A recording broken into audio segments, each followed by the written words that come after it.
اعوذ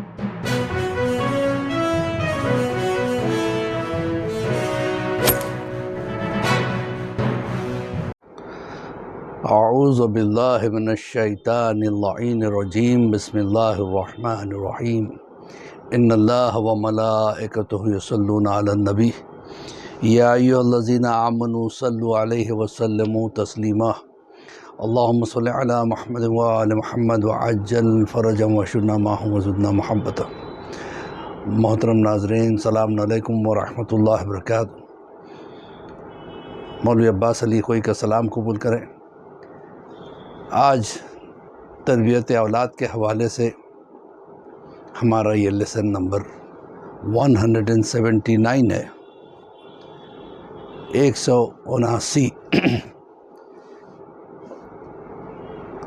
179واں درس چل رہا ہے، اور الحمدللہ 3 سال سے مسلسل آپ حضرات کی خدمت میں لگا ہوا ہوں۔ کوشش یہی ہے کہ ہمارے کوئی میسیج کی وجہ سے ہمارے کسی بچے میں کوئی تبدیلی آ جائے، کوئی چینج آ جائے، تو وہی ہم سب کی مغفرت کا ذریعہ بن جائے گا۔ لہٰذا میں یہی ہر بار کی طرح آپ حضرات سے گزارش کرتا ہوں کہ اس کلپ کو تنہا نہ دیکھیں بلکہ اس کو آگے بڑھائیں۔ ہو سکتا ہے آپ کے شیئر کی وجہ سے کسی بچے میں ایک چینج آ جائے، کسی بچے کی زندگی بدل جائے۔ بہرحال آج میں یہ آپ حضرات کی توجہ اس طرف کرنا چاہتا ہوں، مبذول کرنا چاہتا ہوں کہ یہ زندگی حقیقت میں کوئی زندگی نہیں ہے۔ یہ زندگی ایک سفر ہے۔ اس کو الگ الگ ناموں سے تعبیر کیا گیا ہے۔ اس کو سرائے کہا گیا، ایک ایسی جگہ کہا گیا جہاں پہ وقتی طور سے انسان رکتا ہے۔ تو دنیاوی زندگی اصل زندگی نہیں ہے۔ صرف دنیا کے پیچھے دوڑتے رہنا، آخرت کو بھول جانا، یہ کسی سمجھدار کا کام نہیں ہو سکتا۔ بلکہ ایک چھوٹی سی مثال دے دوں کہ دنیا کی یہ زندگی ایک سفر ہے، بالکل ایسے جیسے ٹرین کا سفر ہے۔ ٹرین میں سارے مسافر ایک ہی جگہ سے نہیں چلتے اور ایک ہی جگہ نہیں اترتے۔ ٹرین جب چالو ہوتی ہے تو کچھ مسافر اس میں بیٹھتے ہیں، پھر آگے دوسرے اسٹیشن پہ کچھ اور سوار ہوتے ہیں، تیسرے پہ کچھ اور سوار ہوتے ہیں۔ اسی طریقے سے آگے جیسے جیسے ٹرین بڑھتی رہتی ہے، مسافر اترتے بھی جاتے ہیں۔ کسی میں 2-4 اتر گئے، کسی میں 10-20 اتر گئے، کچھ 40-50 اتر گئے، کسی 100 اتر گئے، 200 اتر گئے۔ تو ٹرین اپنے رفتار سے چل رہی ہے، مسافر بدلتے رہتے ہیں۔ ٹرین میں کوئی فرق نہیں آیا، لیکن مسافروں میں فرق آ جاتا ہے۔ کوئی کسی اسٹیشن سے چڑھتا ہے، کوئی کسی اسٹیشن سے چڑھتا ہے، کوئی کہیں اترتا ہے، کوئی کہیں اترتا ہے۔ دنیا کی زندگی بھی ایسی ہے میرے بھائیو۔ دنیا کی زندگی میں بھی لوگ الگ الگ وقت آتے ہیں، الگ الگ وقت جاتے ہیں۔ بالکل ایسے ہی جیسے کسی کا اسٹیشن آ جاتا ہے تو اتر جاتا ہے، اسی طریقے سے انسان اس دنیا میں آتا ہے، اور جہاں اس کا اسٹیشن آتا ہے وہ دنیا سے چلا جاتا ہے۔ یہ دنیا ایک ٹرین کے سفر کی طرح ہے۔ ٹرین کے سفر میں آدمی یہ نہیں سوچتا کہ مجھے یہاں پہ کچھ ایسا کرنا ہے جو کچھ رہنے کے لیے، جیسے بہت لمبا پلاننگ کوئی نہیں کرتا۔ ٹرین میں تو اس لیے بیٹھتا ہے آدمی کہ اسے سفر کرنا ہے، اور اس کے دماغ میں اس کی منزل رہتی ہے۔ بس یہی فرق ہے دنیا کے سفر میں اور ٹرین کے سفر میں۔ ٹرین کے سفر میں انسان اپنی منزل کی فکر میں رہتا ہے، کتنے جلدی میں منزل پہ پہنچوں اور میں اتر جاؤں۔ دنیا کے سفر میں آدمی اپنی منزل کو بھول جاتا ہے۔ منزل ہے آخرت، اور آخرت انسان کی سنورتی ہے تقوی سے۔ اب سوال یہ، تقوی کسے کہتے ہیں؟ تقوی کا مطلب ایک احساس کہ اللہ میرے ساتھ ہے اور مجھے دیکھ رہا ہے۔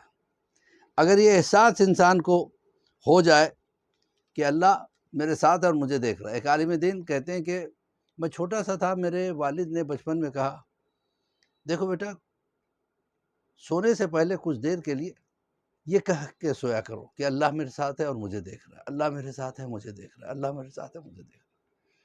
کہہ رہے تھے کہ میں 4-5 سال کا تھا، 6-7 سال کا جب ہوا تو یہ بات میرے دماغ میں تھی کہ میرے ابا یہ کہتے ہیں، اس کے پھر باپ نے کہا جب صبح اٹھا کرو تو یہ بھی کہا کرو پھر سے کہ اللہ میرے ساتھ ہے اور مجھے دیکھ رہا ہے، اللہ میرے ساتھ ہے مجھے دیکھ رہا ہے۔ پھر جب میں جوان ہونے لگا تو والد نے کہا کہ کہیں جاؤ تو یہی سوچتے ہوئے جانا کہ اللہ میرے ساتھ ہے مجھے دیکھ رہا ہے، اللہ میرے ساتھ۔ کہتے ہیں کہ اس کا اثر اتنا ہوا کہتے کہتے اللہ میرے ساتھ ہے اور مجھے دیکھ رہا ہے کہ میں واقعی محسوس کرنے لگا اللہ میرے ساتھ ہے اور مجھے ہر وقت دیکھ رہا ہے۔ لہٰذا مجھ سے کوئی غلط کام کبھی بچپن سے لے کے جوانی سے لے کے بڑھاپے تک کبھی نہیں ہوا۔ تو اس احساس کا نام تقویٰ ہے، اللہ میرے ساتھ ہے اور مجھے دیکھ رہا ہے۔ آپ پریکٹس کر کے دیکھیے کہ اللہ مجھے کہیں جا رہے ہیں تنہائی میں خاص کر اللہ میرے ساتھ ہے اور مجھے دیکھ رہا ہے۔ بس یہ چیز انسان کو ہدایت کر دیتی ہے، ایک احساس پیدا ہو جاتا ہے۔ جب انسان بار بار کہتا ہے تو وہ چیز دماغ میں جگہ کرنے لگتی ہے۔ تو یہ تقویٰ ہونا چاہیے۔ تقوی کے لیے ضروری نہیں کہ بچپنا ہو یا جوانی ہو یا بڑھاپا ہو، کبھی بھی اللہ جس کی ہدایت کرنا چاہے اسے تقویٰ دے دیتا ہے۔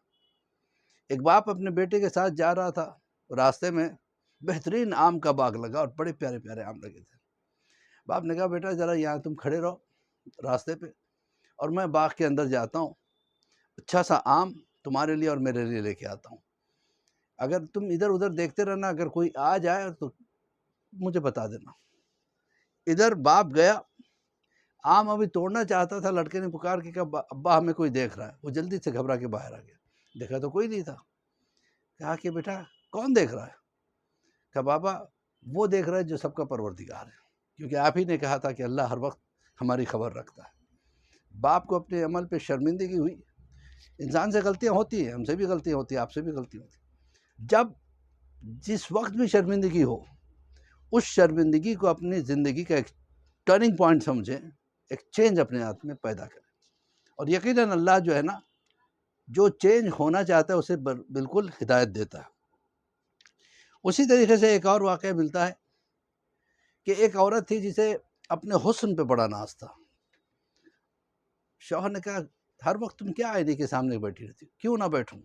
اللہ نے مجھے اتنا حسین بنایا، میں چاہوں تو بڑے سے بڑے زاہد و پرہیزگار کے ایمان کو لڑکھڑا سکتی ہوں۔ ہے کوئی ایسا جس کو میں چاہوں اس کی ایمان کو لڑکھڑاؤں اور اس کا ایمان نہ لڑکھڑائے؟ شوہر نے کہا کہ ہاں ہے۔ کون؟ کہ اس شہر کے جامع مسجد کے جو پیش نماز ہیں، جو امام ہیں، جو عالم ہیں، وہ بہت تقوی والے ہیں، انہیں تو لڑکھڑا نہیں۔ کہا تو پھر اجازت دو میں جاؤں، میں کوشش کرتی ہوں۔ کہا ٹھیک ہے، کوشش کر کے دیکھ۔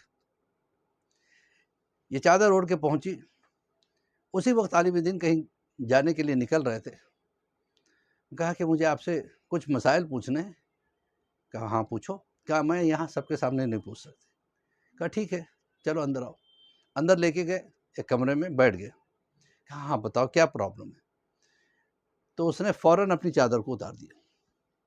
جیسے اتارا، وہ یہ سوچ رہی تھی کہ جیسے میرے حسن پہ ان کی نظر پڑے گی ان کا ایمان ڈگمگ جائے، لیکن جو اللہ کا واقعی گرویدہ بندہ ہوتا ہے جسے اللہ ہدایت دے دے، فوراً انہوں نے اپنی نگاہ ہٹائی اور بڑے دردناک انداز میں کہا کیوں وہ کام کرتی ہو جس کی وجہ سے تمہیں دنیا میں بھی شرمندگی اٹھانی پڑتی ہے اور آخرت میں بھی۔ یہ الفاظ ان کے ایسے اس کے دماغ میں بیٹھے، شرمندہ ہو کے گھر آئی، اور شوہر نے کہا کیا بات ہے؟ کہا کہ میں بہت شرمندہ ہوں۔ ان کے الفاظ نے مجھے چینج کر دیا۔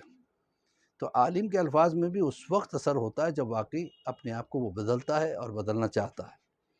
لہٰذا ہم دعا کرتے ہیں پروردگار ہمیں وہ موقع ضرور دے کہ ہم اپنے آپ کو چینج کریں، اپنے آپ کو بدلیں، کیونکہ انسان خطاؤں کا پتلا ہے۔ بشر سے بے ہٹا دو تو شر رہ جاتا ہے۔ شیطان ہر وقت بہکاتا ہے، ہمیں بھی بہکاتا ہے، آپ کو بھی بہکاتا ہے، لیکن پتہ نہیں کب اللہ کس کو ہدایت دے دے۔ ہم سب مل کے دعا کرتے ہیں پروردگار ہمیں توفیق ہدایت عطا فرما، ہر شر سے محفوظ رکھ، انسانوں کے شر سے، شیاطین کے شر سے، جنہ کے شر سے، ہمارے بچوں کو نیک اور صالح بنا، امام کے ظہور میں تعجیل عطا فرما۔ اسی کے ساتھ مولوی عباس علی خوئی کا سلام قبول کریں، ہمارے حق میں بھی دعا کریں، اور ہم آپ کے حق میں دعا کرتے ہیں۔ خدا حافظ، فی امان اللہ۔